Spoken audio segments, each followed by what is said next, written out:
misalnya pelaku usaha mau minta minta gelarnya, ya diubah dulu di Dukcapil.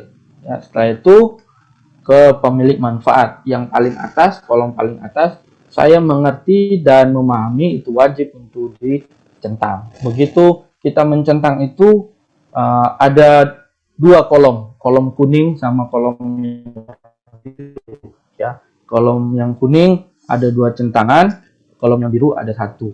Nah, kalau misalnya pelaku usaha sudah menunjuk siapa pemilik mana, itu ada A, B, C, D, E, F, A dan sampai C itulah adalah orang yang ada di dalam akte, D, E, F orang yang tidak ada di dalam akte. Kira-kira simpelnya seperti itu.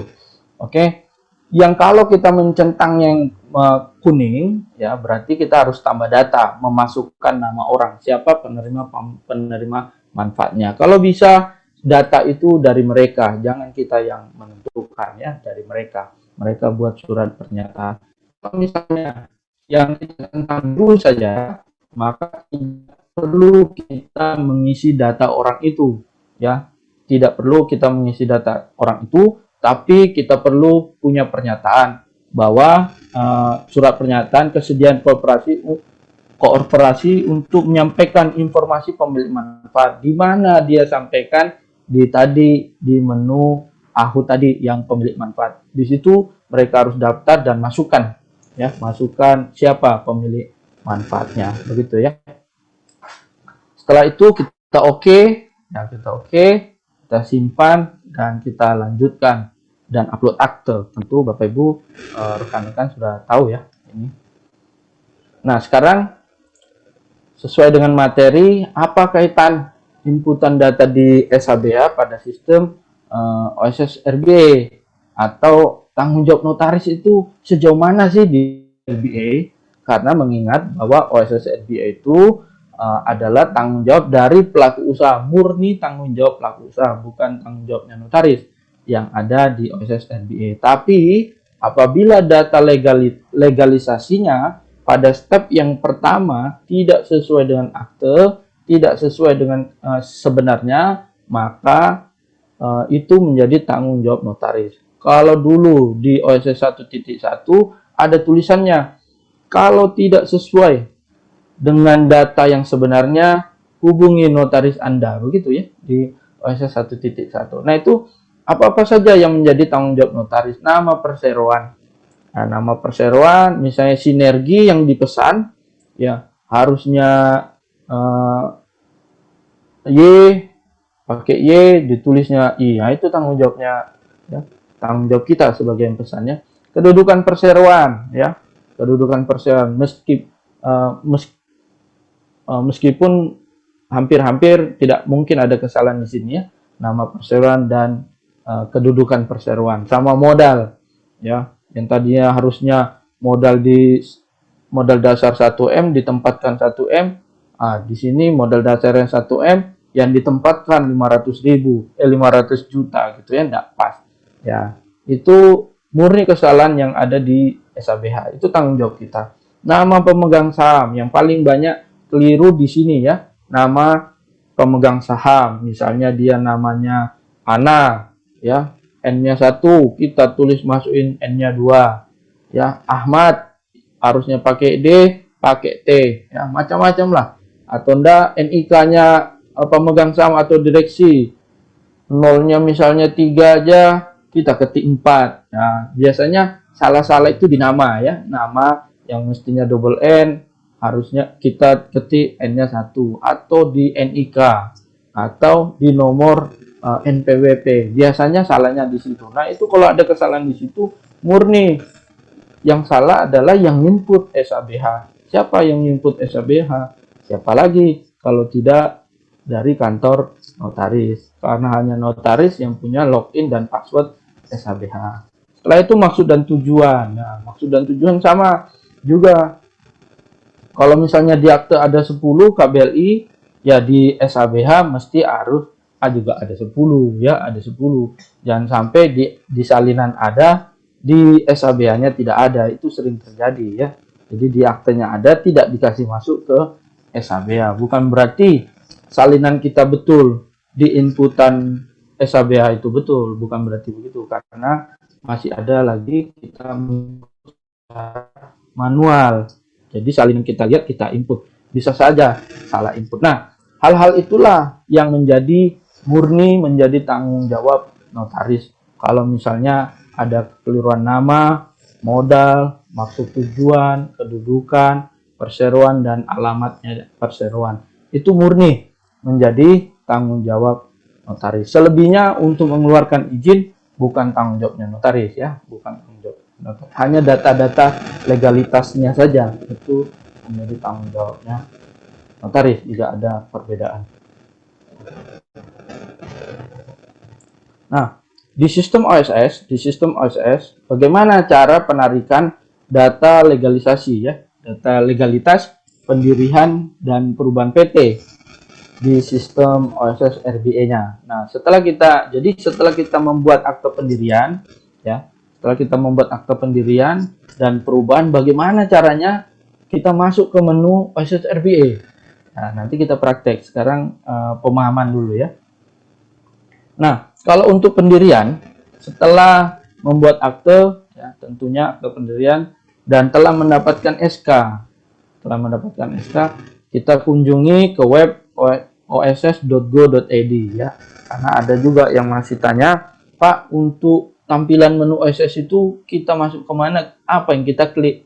Nah, jadi Bapak Ibu rekan-rekan kunjungi di webnya, ketik di situ oss.go.id, nanti akan tampil ya, layarnya. Nanti kita praktek ya, dari mulai cara kita mengunjungi webnya itu ya. Setelah itu pada fitur OSS RBA pilih menu permohonan, ada menu permohonan baru. Nah, menu permohonan baru itulah untuk pendirian perseroan ya, untuk pendirian perseroan. Nanti kita praktek ya di sini.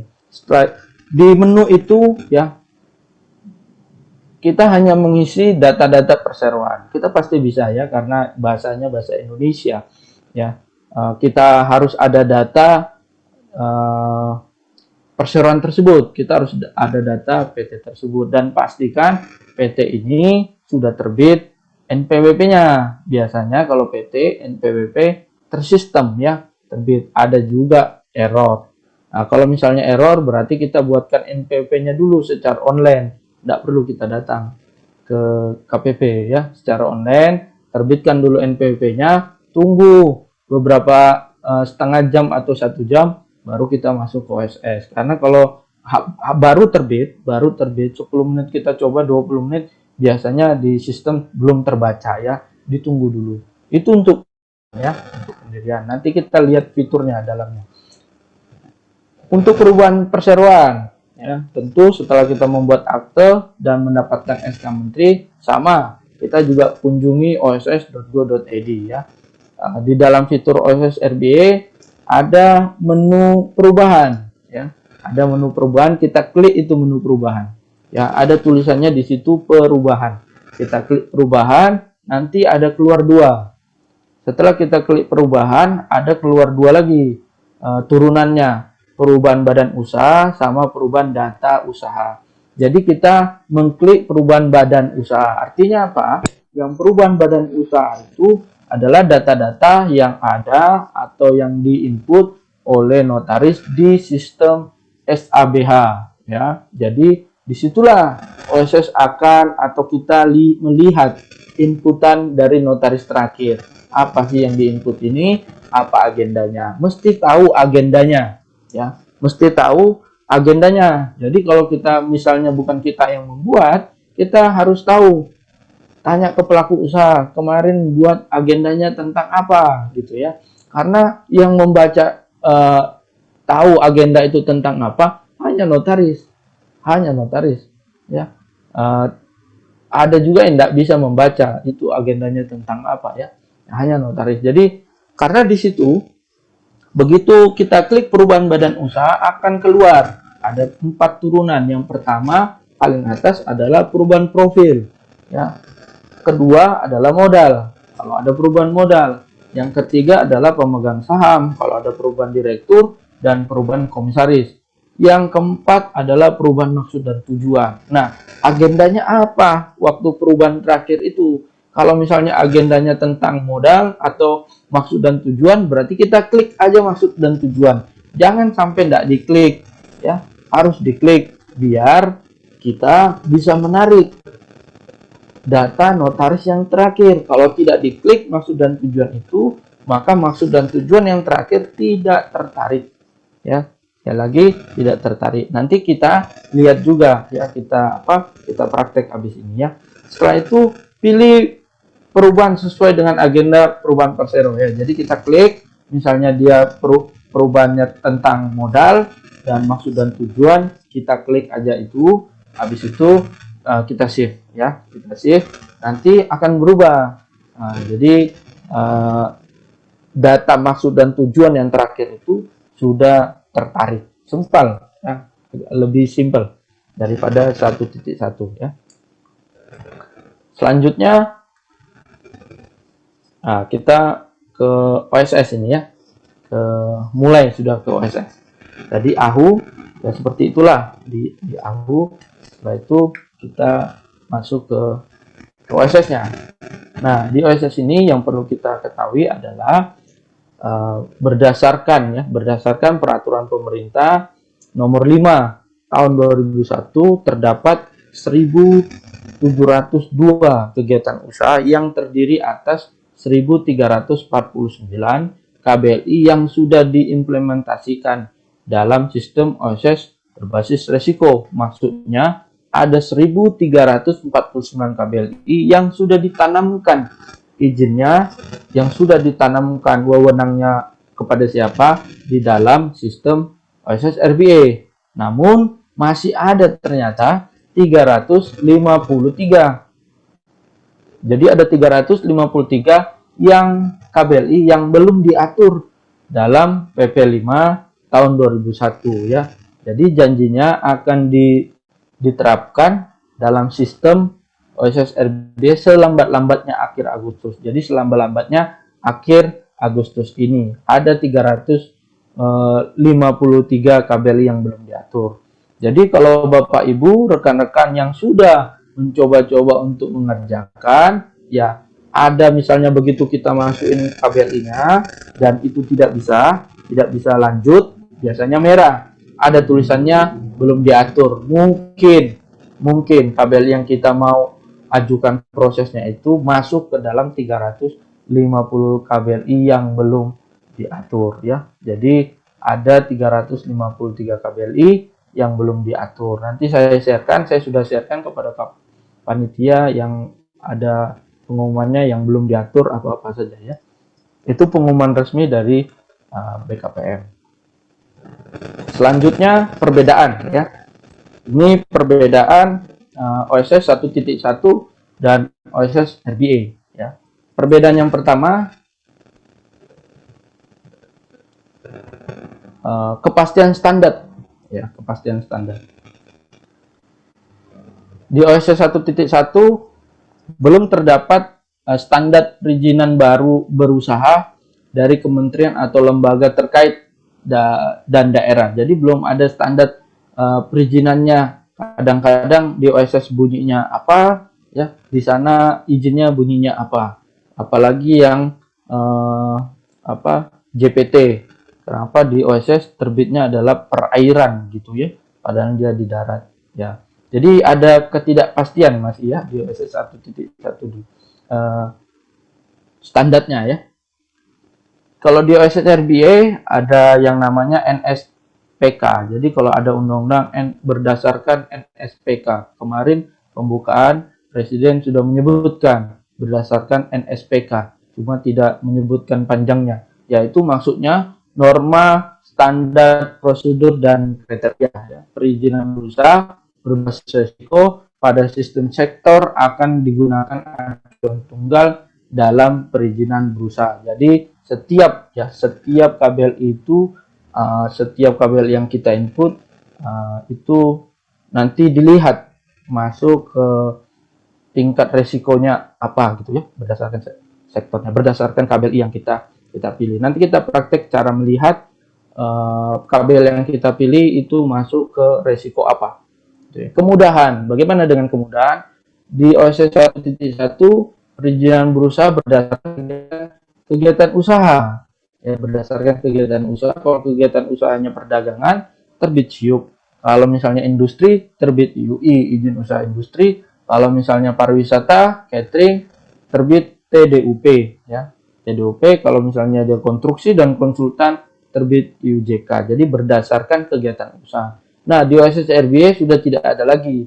Sudah tidak ada lagi SIUP, tidak ada lagi UI, sudah tidak ada lagi TDUP dan IUJK. Jadi, Bapak Ibu, teman-teman yang dari legal, dari bank, jangan sudah minta lagi yang namanya SIUP. Jangan sudah minta lagi yang namanya UI. Sudah tidak ada, ya. Jadi yang ada adalah SS. SS itu sertifikat standar, ya. Kalau dia misalnya rendah, berarti hanya NIB saja izinnya. Sekarang waktu, bagaimana dengan waktu di OSS 1.1 dengan di OSS RBA? Ya, di OSS 1.1 tidak memiliki standar waktu pengurusan.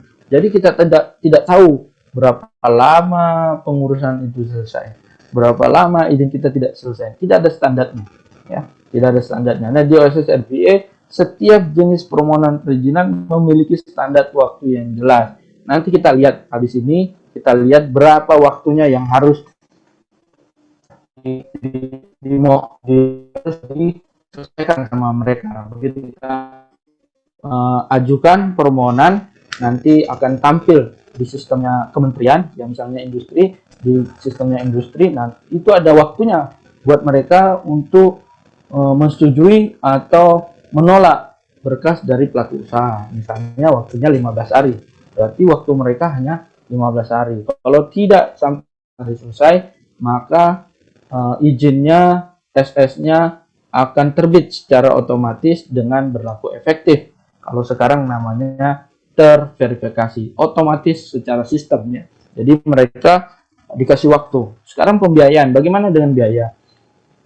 Di OSS 1.1 pembayaran belum melalui sistem, sehingga rawan terjadinya biaya di luar dari semestinya. Kita tidak tahu berapa itu biaya-biaya, ya.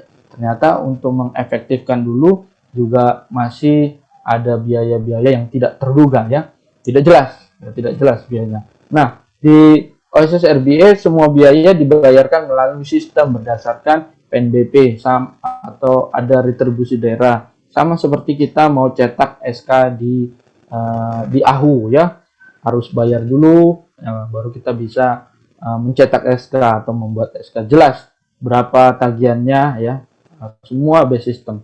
Pengawasan, ya, di OSS 1.1 tidak terdapat sistem pengawasan khusus, ya, tidak ada sistem pengawasan khusus. Selama ini yang mengawasi hanya PTSP setempat saja, ya, itu pun mengawasin tidak sebagus yang saat ini, ya, yang ada di OSS RBA. Nah, di OSS RBA ini ada pengawasan yang pasti, jika dilanggar mendapatkan sanksi.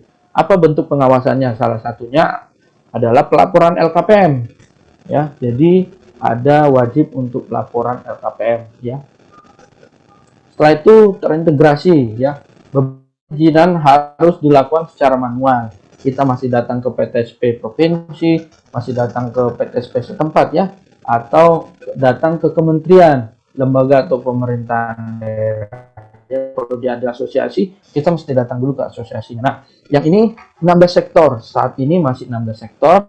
Perizinan dilakukan melalui sistem OSS RBA. Jadi melalui sistem, sudah tidak ada lagi yang namanya manual-manual. Itu harapannya OSS RBA, ya. Nah, ini adalah kalau kita kunjungi oss.go.id akan tampil seperti ini, Bapak Ibu. Ya, akan tampil seperti ini. Untuk saat ini gambarnya seperti ini, ya. Saya akan jelaskan. Ini kita akan menjumpai yang namanya beranda, informasi, regulasi, panduan, kotak, dan kontak, ya. Nah, ada 5, ya. Untuk sampai saat ini ada 5. Ya. Nah, Apa sih yang tadi beranda itu yang kita lihat tadi? Beranda itu hanya untuk menu home, hanya untuk menu kembali ya. Kalau kita sudah buka-buka sistem, sudah terlalu dalam kita buka. Nah, untuk kembali ke home, menu seperti kembali ke menu ini lagi, berarti kita hanya klik beranda saja ya. Setelah itu kita menjumpai klik di sampingnya beranda ada informasi ya, ada informasi, kita bisa klik. Nah, waktu kita klik informasi akan terbit seperti ini, KBLI 2020. Nah, jadi di KBLI 2020 itu Bapak Ibu rekan-rekan bisa mencari KBLI yang kita inginkan.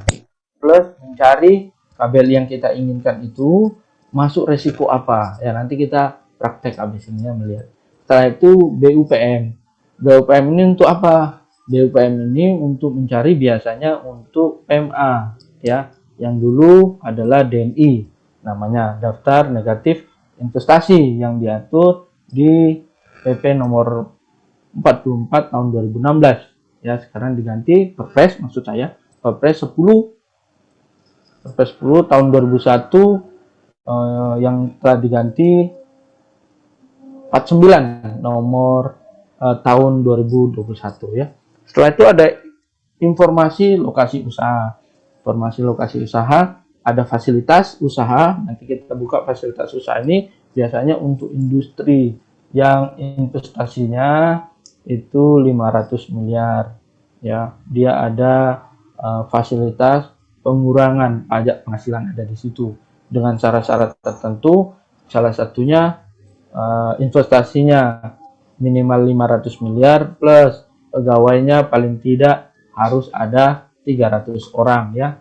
Sesuai dengan prioritas adalah padat karya. Padat karya itu pegawainya banyak ya, pegawainya banyak kayak industri rokok itu. Ya, pegawainya banyak, data, nah, seperti itu ya. Mekanisme pengawasan ini ada laporan LKPM nanti ya. Diawasi.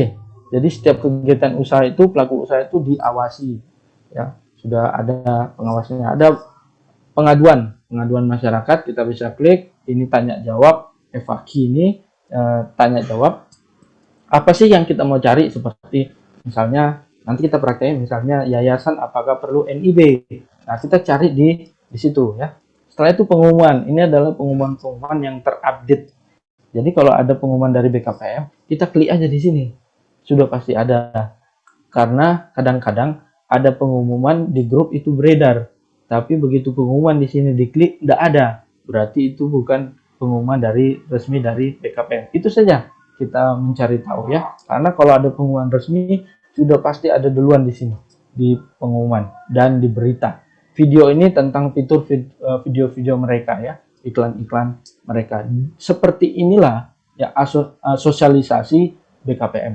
Jadi sosialisasinya mereka sekarang base system ya, tidak ada lagi buat kayak ada perkumpulan satu untuk memberikan materi, sudah tidak ada. Mereka semua base system.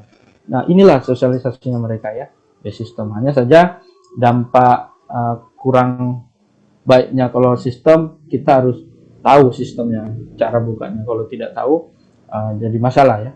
Setelah itu ada di samping regulasi.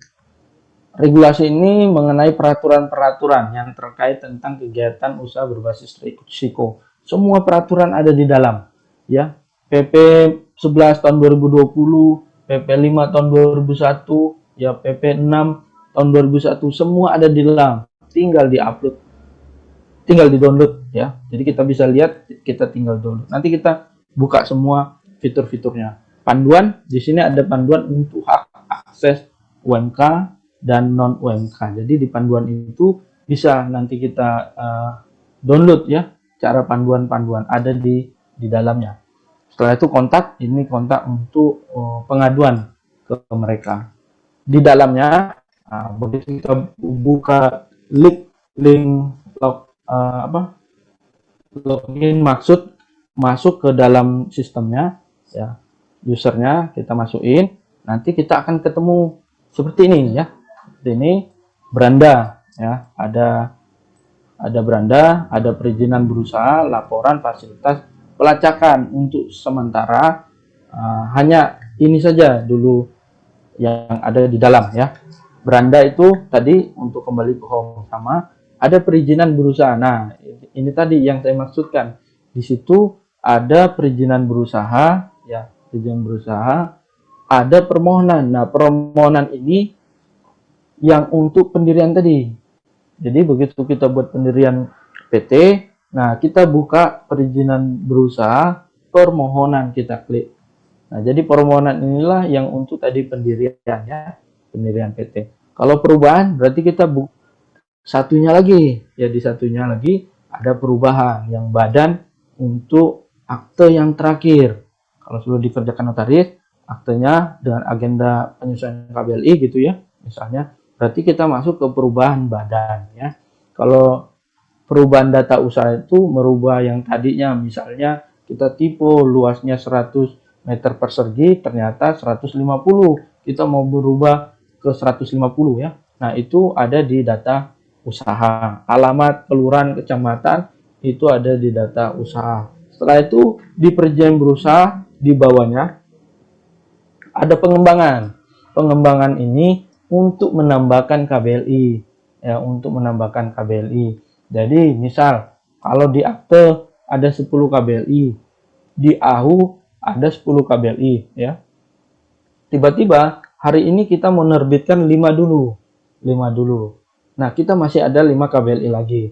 Nah, besoknya kita mau ngerjain 5 KBLI tadi. Nah, kita masuk ke menu pengembangan.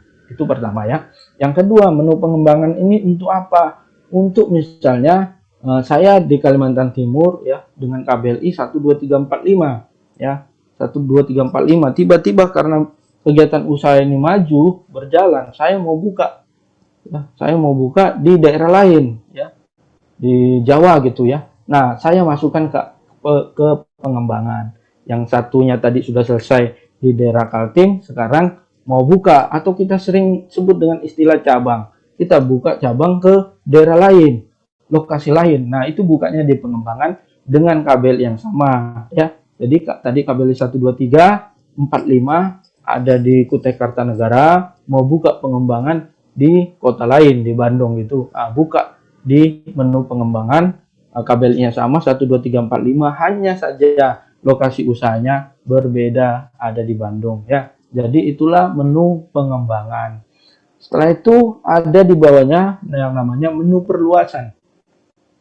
Menu perluasan ini hanya untuk dikhususkan buat industri ya. Jadi kalau ada di situ di satu area ada misalnya industri, tiba-tiba karena berjalannya waktu industrinya ini maju. Yang tadinya produknya yang produksinya misalnya 1 ton mau diubah, ada peningkatan jadi 3 ton di lokasi area yang sama tapi di tempat yang berbeda ya, di tempat yang berbeda, mungkin dia di samping atau di masih 100 meter dari pabriknya gitu ya, di area yang sama. Nah, itu baru buka di menu perluasan. Kita klik perluasan ya, hanya untuk industri. Nah, kita klik perluasan ini ya, nanti ini tidak ada izinnya ya, tidak ada izinnya karena perluasan ini hanya mendukung yang utama tadi ya, hanya mendukung yang utama tadi. Perluasan, jadi dia hanya mencatat alamat yang baru di mana ya, alamat yang baru di mana. Jadi izinnya tidak terbit, hanya mencatat alamat yang baru yang mana. Itu perluasan ya, menu perluasan. Sekali lagi, menu perluasan hanya untuk industri. Di luar industri bukan di menu perluasan ya, dia masuk di pengembangan. Setelah itu di bawahnya ada pencabutan. Begitu kita klik pencabutan, ada 2, pencabutan likuidasi dan pencabutan non likuidasi. Likuidasi itu kalau istilahnya kita pembubaran ya, harus disertai dengan pembubaran akte. Likuidasi itu semua dicabut, NIB-nya dicabut, semua produk OSRD semua dicabut. Nah, itu likuidasi ya. Nanti diminta upload akte pembubarannya. Itu likuidasi. Sekarang non likuidasi. Non likuidasi itu untuk KBLI yang dari OSS 1.1 sudah berlaku efektif ya. Apalagi yang paling banyak kejadian adalah KBLI 46 sama 47 digabung ya. Karena di OSS 1.0, di OSS 1.1 awal tahun masih bisa digabung ya, meskipun aturannya sebenarnya tidak boleh ya. Jadi ada 46, 47 di situ sudah berlaku efektif. Ya, di OSS RBA itu bisa dihapus di non likuidasi. Artinya non likuidasi ini KBLI yang mau dihapus tapi sudah berlaku efektif. Ya, sudah berlaku efektif. Izinnya sudah terbit tapi mau dihapus gitu ya. Jadi izinnya sudah berlaku efektif lalu mau dihapus, dicabut ya KBLI-nya. Nah, itu di non likuidasi. Lalu di bawahnya likuidasi adalah apa sih bedanya pembatalan, karena menu pembatalan ini baru di OSS RBA ya. Di OSS 1.1 tidak ada menu pembatalan. Apa bedanya menu pembatalan dengan pencabutan? Nah, kalau pembatalan ini begitu kita ngerjakan KBLI ya, kita ngerjakan KBLI lantas ada SS-nya, sertifikat standar ya. Dan sertifikat standar itu harus dimohonkan kepada kementerian agar sertifikat standar itu telah berlaku efektif atau sudah terverifikasi ya, masih dimohonkan. Nah, jadi kabel itu belum berlaku efektif. Nah, itu kita batalkan. Oh, enggak jadi. Ternyata pelaku usaha berubah pikiran. Nah, kita batalkan. Ya, simpelnya pembatalan ini menghapus KBLI yang izinnya belum terverifikasi atau yang izinnya belum berlaku efektif. Nah, jadi ya simpelnya gitu. Jadi pembatalan itu menghapus, membatalkan KBLI yang izinnya belum berlaku efektif. Nah, paling bawah adalah menu pemenuhan persyaratan. Pemenuhan persyaratan ini ya, kalau kita mau meneruskan SS-nya tadi, begitu kita ngerjain SS masih akan terbit ya. SS yang menengah tinggi masih akan terbit belum terverifikasi, atau istilah dulu di OSS 1.1 SS-nya belum berlaku efektif. Nah, untuk kasih efektif bagaimana caranya? Nah, kita klik menu ini, pemenuhan persyaratan. Jadi itu untuk memohonkan supaya SS kita terverifikasi atau supaya SS kita berlaku efektif gitu ya.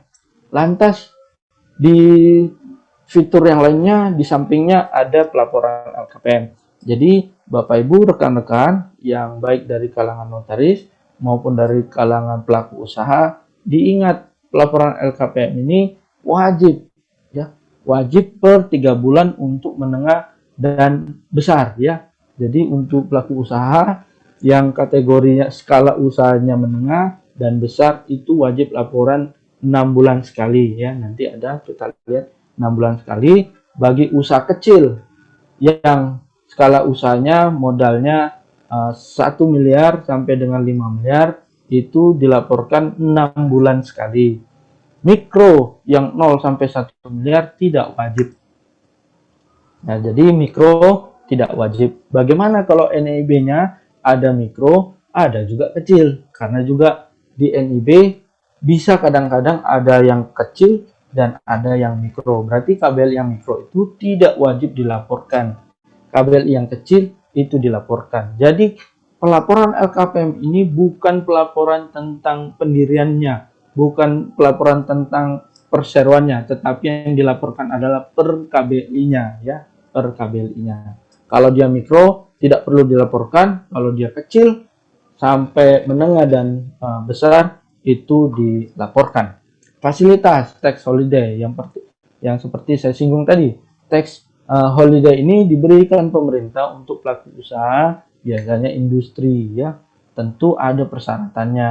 Ada persyaratannya yaitu modalnya minimal 500 miliar ya. Pegawainya harus 300 orang.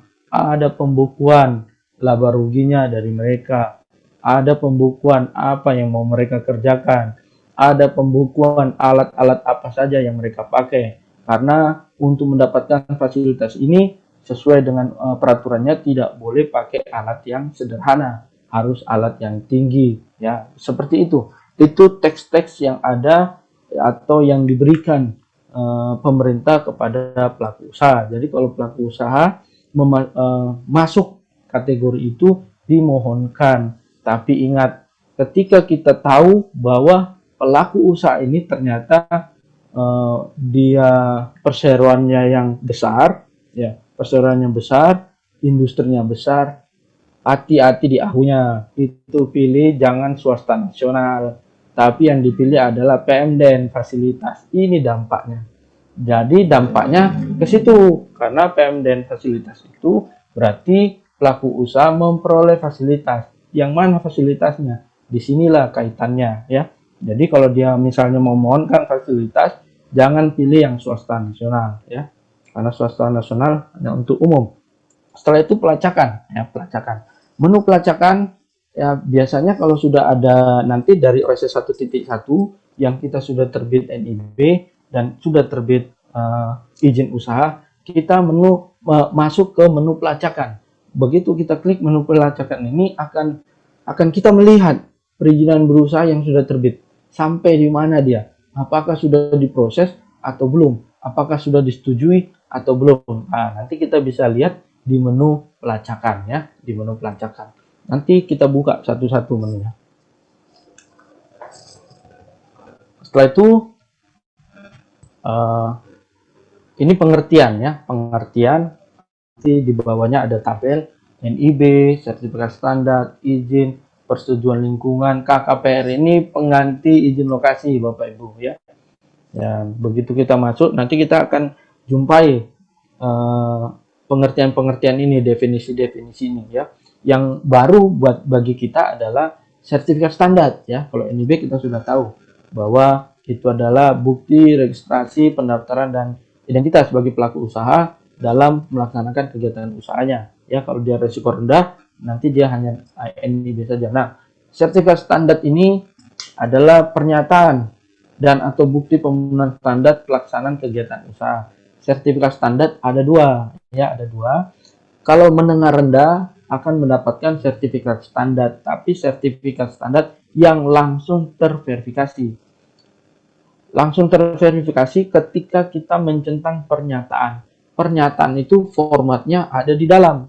Ya, tidak usah kita buat lagi secara tulis, ketik lagi, tidak. Tapi formatnya ada di dalam. Ini khusus untuk yang menengah rendah, ya. Menengah rendah, SS-nya langsung berlaku efektif atau langsung terverifikasi setelah kita mencentang pernyataan-pernyataan yang ada di sistem. Apa itu pernyataannya? Pelaku usaha disuruh untuk menjaga kesehatan, untuk menjaga lingkungan, untuk menjaga mengikuti peraturan-peraturan yang ada atau yang berlaku di daerah setempat. Itulah pernyataan-pernyataan yang kita hanya centang saja. Ya, kalau tidak salah ada 4 atau 5 pernyataan secara sistem yang kita centang. Begitu kita centang semua, oke, akan terbit yang namanya SS yang langsung terverifikasi. Kenapa dia langsung terverifikasi? Karena dia masuk menengah rendah. Ya. SS yang harus ditindaklanjuti ke kementerian adalah SS kalau dia masuk kategori menengah tinggi. Ya, itu diterusin. Yang ketiga adalah izin. Izin ini untuk resiko tinggi, ya. Ya. Tidak semua perdagangan eceran itu rendah, ya, tidak semua. Ada yang pakai izin. Nah, contoh KBLI apotek atau KBLI untuk perdagangan obat di apotek, ya, perdagangan obat. Nah, perdagangan obat itu walaupun dia KBLI 47 eceran, yang dulunya SIUP langsung berlaku efektif, sekarang tidak bisa. Dia izin, ya, masuk resiko tinggi masalahnya. Dia membutuhkan izin. Apalagi yang ada di perdagangan eceran 47.999 itu untuk trading, biasanya untuk yang main-main saham, ya, trading yang dulu namanya adalah SIUP langsung, ya, SIUP L namanya, atau perdagangan langsung. Nah, itu KBLI 47.999, PMA banyak di situ, ya. Nah, itu juga izin, ya, itu juga izin meskipun dia KBLI 47. Setelah itu ada persetujuan lingkungan, ya, persetujuan lingkungan, keputusan kelayakan lingkungan hidup dan pernyataan kesanggupan pengelolaan lingkungan hidup. Ini salah satu bentuk tanggung jawab atau pernyataan dari pelaku usaha juga untuk menjaga lingkungan hidup. Nah, ada KKPR, kesesuaian kegiatan pemanfaatan ruang. Ya, ini nanti diawasin oleh ATR BPN ya, mereka yang awasin. Nah, inilah pengganti dari IPR dan pengganti dari izin lokasi. Nah, jadi yang tanya-tanya izin lokasi nanti diganti dengan KKPR ya. Izin lokasi sudah tidak ada lagi di OSS RB, tapi penggantinya adalah KKPR. Nah, UMKU, perizinan berusaha untuk menunjang kegiatan usaha. Ada yang bertanya, ini apa Pak maksudnya? Perizinan berusaha untuk menunjang kegiatan usaha. Ya, jadi contohnya kalau misalnya hotel, ya, hotel, bangun hotel, ya begitu mau komersial, kamar-kamarnya mau dijual gitu ya, mau langsung komersial itu. Nah, biasanya hotel itu butuh yang namanya perizinan berusaha untuk menunjang kegiatan usaha itu. Apa itu? Biasanya genset. Nah, hotel itu biasanya pakai genset untuk jaga-jaga kalau PLN mati. Ya, dia pakai genset. Nah, waktu dia pakai genset itu ada izinnya. Ya, apa nama izinnya? Waktu di OSS 1.1 nama izinnya izin komersial. Izin komersial atau izin operasional. Dia ada di izin komersial ya. Ada di izin komersial namanya adalah izin operasional IO. Ya, biasanya pom bensin juga pakai itu izin operasional ya. Jadi genset itu mesin yang dipakai harus juga ada izinnya. Nah, itulah yang namanya penunjang kegiatan usaha ya. Itu adalah penunjang. Apalagi rumah sakit. Rumah sakit itu ada ambulannya. Memang izinnya rumah sakit, tapi begitu ambulannya keluar, itu udah ada urusan sama rumah sakit, tapi urusannya sama dinas perhubungan. Ya, banyak ya. Jadi banyak yang penunjang-penunjang seperti itu. Biasanya penunjang itu IO dulu namanya, izin operasional ya. Sama TDG, tanda daftar gudang. Nah, itu penunjang TDG. Nanti yang terbaru ya infonya yang terbaru SBU, sertifikat badan usaha. Nah, itu yang namanya juga penunjang ya. Seperti itu maksud dari perizinan berusaha untuk penunjang. Nah, nanti begitu kita mau daftar, apa sih yang perlu kita siapkan untuk kita mendaftar ke OSS RBA? Ya, yang boleh mendaftar adalah UMK. UMK itu usaha mikro kecil, ya, usaha mikro kecil. Artinya dia hanya sampai 5 miliar, ya.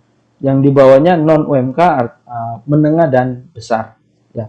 UMK bisa perorangan, ya.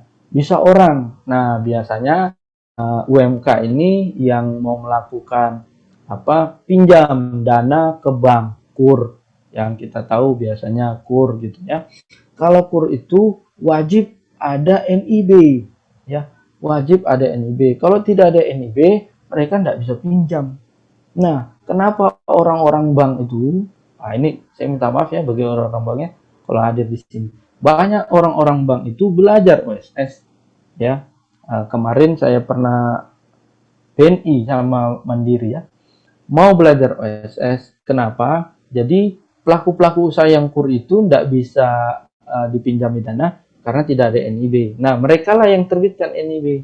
Nah, karena itu mereka belajar untuk menerbitkan NIB. Ya, jadi mereka bisa menerbitkan NIB sekarang ya, orang-orang yang ada di bank ya, karena wajib ya, entah itu berapa ya, 500.000, 1 juta, di sini sampai 1 juta itu ternyata ya, terbitkannya 10 menit harganya 1 juta. Nah, itu untuk yang kur-kur itu ya, daripada tidak dapat 50 juta, lebih baik tidak apa-apa bayar 1 juta ya, itu ya mainnya mereka belajar untuk menerbitkan NIB perorangan. Habis itu apa? Badan bisa ya. Jadi di usaha mikro kecil ini badan bisa. Badan itu PT, yayasan, PP, ya, persekutuan perdata, firma, koperasi, ya, ada di situ semua. CV itu untuk badan. Di non UMK-nya juga sama ya. Perorangan, badan, kantor perwakilan ini biasanya dari luar, hanya untuk berkantor, tidak boleh beraktivitas di situ ya, tidak boleh menjual barang atau hanya berkantor saja, hanya sebagai admin saja. Nah itu maksudnya kantor perwakilannya. Di tempat saya sudah mulai banyak itu ya, sudah mulai banyak karena ada IKN. Baru badan usaha luar negeri ini biasanya ada di kota-kota besar, yang paling banyak adalah pemberi waralaba, yang paling banyak ya, pemberi waralaba. Oke, nah ini kriteria skala usahanya ya. Undang-Undang Cipta Kerja mengatur sekarang yang terbaru. Mikro itu 1 miliar, kecil 1 miliar sampai 5 miliar. Ya, menengah 5 miliar sampai 10 miliar. Besar itu 10 miliar. Ini adalah investasi dan modal usahanya ya, investasi, bukan hanya modal yang ada di akte gitu ya, modal dasar, modal setor, tapi plus investasinya. Kalau kita patokan sama akte, bagaimana dengan CV yang tidak ada modalnya ya. Jadi OSS nanti kita lihat di prakteknya. Jadi OSS tidak menarik ya. Begitu dia validasi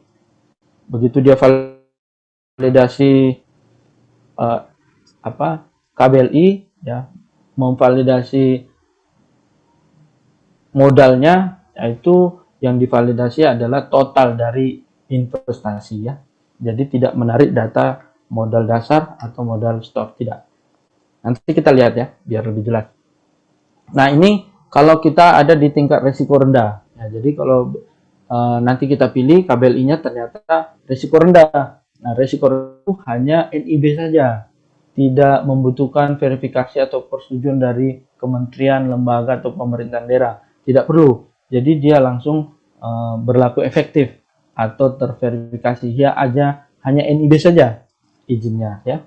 Nah, sama dengan tingkat risiko menengah rendah ya, dia NIB tapi ada plusnya yaitu SS, sertifikat standar. Sama sertifikat standar ini pernyataan mandiri yang formatnya sudah tersedia, jadi formatnya sudah ada di dalam sistem OSS RBA, kita hanya mencentang saja ya, centang tadi bahwa menjaga kesehatan, menjaga lingkungan ya, itu yang kita centang. Setelah itu nanti terbit SS yang terverifikasi ya. Setelah itu ada tingkat risiko menengah tinggi ya, jadi menengah ada dua, menengah rendah dan menengah tinggi. Menengah tinggi ini NIB plus SS, cuma SS-nya harus diverifikasi, harus ditindaklanjuti lagi SS-nya supaya berlaku efektif ya, itu untuk menengah tinggi.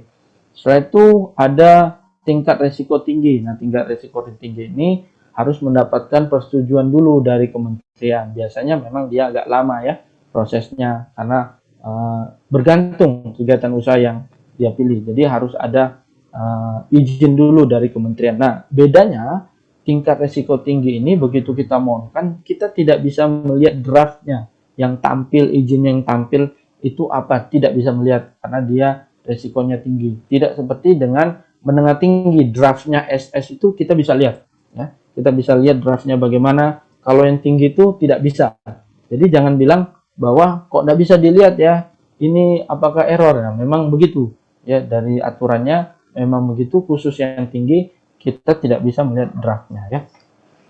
Nah seperti ini menunya, kita kunjungi oss.go.id lalu kita daftar ya, ada klik di atas itu daftar, di sampingnya adalah masuk. Daftar itu hanya untuk kalau belum pernah sama sekali mendapatkan akun di OSS RBA ya, belum pernah mendapatkan user, NIK itu dan email itu sama sekali belum pernah didaftarkan di OSS RBA, maka masuklah daftar. Oke, kalau dia sudah ada akunnya dari OSS 1.1, nah, nanti kita praktek itu langsung masuk, langsung klik di masuk, jangan daftar lagi ya, jangan daftar lagi, nanti double jadinya, nanti ada keterangan double akun gitu ya, itu mesti akhirnya mesti harus laporan ke BKPM. Nah begitu kita klik daftar, nanti kita ditanya siapa Anda, siapa pelaku usaha ini, dari mana mereka, berapa modal usahamu, berapa modal atau modal investasinya itu berapa.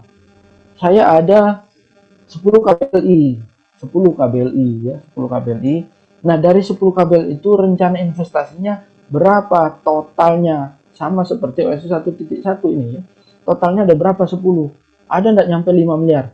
Ada, 5 miliar, kurang dari 5 miliar. Berarti kita pilih, kita daftar di UMK ya. Baru kita tanya lagi, 10 miliar itu 10 kabel itu kira-kira lebih enggak? 5 miliar lebih. Kalau lebih berarti kita pilih yang kanan penglihatan kita. 5 miliar. Karena itu jangan sampai salah masuk di sini. Ya, jangan sampai salah masuk di sini. Mesti kita tanya ke pelaku usaha, bagi Bapak Ibu rekan-rekan yang membantu untuk membuat prosesnya. Kita tanya dulu ke mereka. Karena apa? Plafonnya hanya 5 miliar. Kalau sudah masuk di UMK, plafonnya hanya 5 miliar dari 10 KBLI tadi. Kalau lebih dari 5 miliar, maaf, tidak bisa. Ya, nanti ada keterangan bahwa tidak bisa dilanjut karena Anda masuk di UMK. Begitu ya. Jadi ini mesti kita pastikan dulu dia masuk di kiri atau di kanan ya. Jadi kiri itu mikro kecil, yang kanan itu menengah besar. Modalnya, maksud saya modalnya. Oke.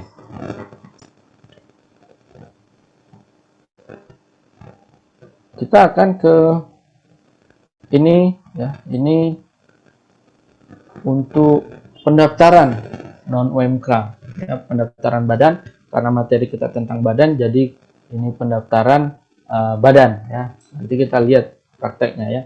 Waktu kita klik pendaftar, kita klik tadi 5 miliar ya, di sini 5 miliar kita klik pilih, lalu kita akan masuk ke sini ya, nah ya, ini untuk contoh untuk PT ya, bisa kolom ini sama PT, CV, firma, persatuan perdata, yang dari semua, yang dari Sabu itu di sini semua ya, koperasi, yayasan dan lain-lain. Yang diminta apa sih? Nama badan itu, nama PT itu yang diminta. Habis itu data perusahaannya, nama perusahaan, NPWP perusahaan, nomor SK ya, alamat email ya, ini pasti bisa kita isi ya. Identitas si yang bertanggung jawab siapa, misalnya direksi, berarti identitasnya direksi, berarti kita ambil KTP yang terakhir ya, KTP yang terakhir. Jangan sampai KTP kita masukkan yang dari salinan akte. Kadang-kadang salinan akte datanya data lama ya, data yang lama belum update ya. Jangan sesekali daftar kita melihat salinan ya, jangan, karena bisa-bisa salinan itu tipu, masalah ya. Jangan sekali untuk didaftar ya, dangerous di situ ya. Jadi kalau daftar itu yang kita pakai, yang kita lihat adalah KTP-nya orang itu, jangan pakai salinan ya, jangan pakai salinan. Kalau menyandingkan samain boleh lah ya, tapi jangan sesekali kita pakai salinan ya, karena kalau salinannya salah, ikut salah juga kita, nanti jadi masalah. Harus pakai KTP ya. Jadi yang kita siapkan hanya ini ya, mudah saja ya. Yang pasti harus sudah ada NPWP-nya ya, harus ada NPWP-nya. NPWP online 15 menit jadi ya. Nah, bagaimana dengan pergantian hak akses dari OSS 1.1 ke OSS RBA ya, OSS RBA ya. Jadi tidak usah daftar lagi ya, jangan daftar lagi. Kita hanya langsung masuk saja ya, klik masuk, masukkan akun yang lama tadi ya, yang sudah dari OSS 1.1, masuk di situ. Passwordnya apa? Pak, sudah aku kasih masuk, tapi keterangannya berbeda. Jadi sistem itu ada keterangannya kalau tidak bisa masuk. Karena apa? Kalau itu berbeda, jangan-jangan passwordnya sudah diganti, ada perbedaan antara username-nya sama password. Itu pertama. Yang kedua, tidak bisa masuk karena ada tulisan apa, duplikat atau double gitu ya. Nah, itu karena kita sudah ada akun tapi mendaftar lagi. Sudah ada akun dari 1.1, kita coba pakai menu daftar 2 kali. Jadi sistem membaca email yang dua email di dalam, makanya tidak bisa lanjut. Jangan, kalau sudah dapat akun, jangan dipakai daftar kembali ya, jangan. Jadi masukkan username dari OS 1.1, passwordnya. Setelah itu kita masukkan kode kaptanya. Nah, begitu masukkan, kita klik masuk, akan tampil ke sini ya. Akan tampil ke sini. Nah, bagaimana caranya kita membaca ini? Kita membaca yang ini. Ya, saya baca dulu keterangannya ya. Baca dulu keterangan. Selamat datang, Dedi Sugi Hartawan di online single submission berbasis risiko. Dalam sistem yang berlaku saat ini, satu email hanya dapat digunakan untuk hak akses satu NIB. Satu email hanya untuk satu NIB. Silakan pilih NIB dan pastikan Anda menggunakan email yang baru. Ya. Jadi satu NIB, satu email. Sedangkan Dedi ini ada keluar dua perusahaan. Disuruh pilih. Yang salah satunya harus pakai yang baru ya. Pastikan Anda menggunakan email yang baru. Berarti salah satunya harus pakai email yang baru. Karena email yang digunakan pada OS 1.1 hanya dapat digunakan untuk NIB terakhir yang akan diganti hak aksesnya ya. Jadi Dedi ini misalnya yang dipakai adalah dedi@gmail.com ya. Jadi perintahnya hanya satu perusahaan, satu email. Di sini Dedi punya dua perusahaan. Artinya satunya harus pakai email yang baru. Yang mana yang harus pakai email baru? Di situ ada keterangannya. Email yang lama hanya dapat digunakan untuk NIB yang terakhir. Nah, jadi NIB yang pertama terbit harus pakai email yang baru. Sekarang pertanyaannya, Pak, bagaimana kita mengetahui itu NIB yang pertama diterbitkan atau NIB yang kedua diterbitkan atau yang terakhir? Kita tidak tahu. Nah, cara tahunya dari mana? Itu ada di kolom nomor 1 adalah jenis NIB-nya dan artinya dia PT ya. PT atau CV ya. Itu badan usaha. Kalau misalnya dia perorangan tertulis di situ perorangan. Nah, di situ tertulis nomor 1. Yang pertama adalah Dino Jaya Karya. Artinya ya, Pak Dedi ini menerbitkan NIB pertama kali adalah Dino Jaya Karya. Itu pertama kali kedua NIB kedua diterbitkan adalah pakai Siva Jaya Kaltim. Maka email yang baru berdasarkan keterangan di atas, maka Dino Jaya Karya wajib memakai email yang baru. Wajib memakai email yang baru. Yang terakhir keterangannya di sistem OS hanya dapat digunakan untuk NIB yang terakhir. Artinya akun atau user yang terakhir hanya bisa dipakai di NIB yang terakhir. NIB yang terakhir adalah Siva Jaya Kaltim. Jadi Dino itu wajib pakai email yang baru. Atau simpelnya Bapak Ibu, rekan-rekan, kalau kita menemukan tampilan seperti ini 2 atau 3, berarti yang harus baru adalah nomor 1 dan 2. Nomor 3 boleh yang lama atau dianjurkan kalau bisa juga baru. Kalau kita pusing mana yang baru mana yang lama, pakai aja semua email yang baru. Nah, kalau kita pusing-pusing ya. Jadi simpelnya karena ini 2A, jadi yang nomor 1 itu wajib username yang baru atau email yang baru ya. Email yang baru. Oke, ini untuk pergantian hak akses tadi ya. Pergantian hak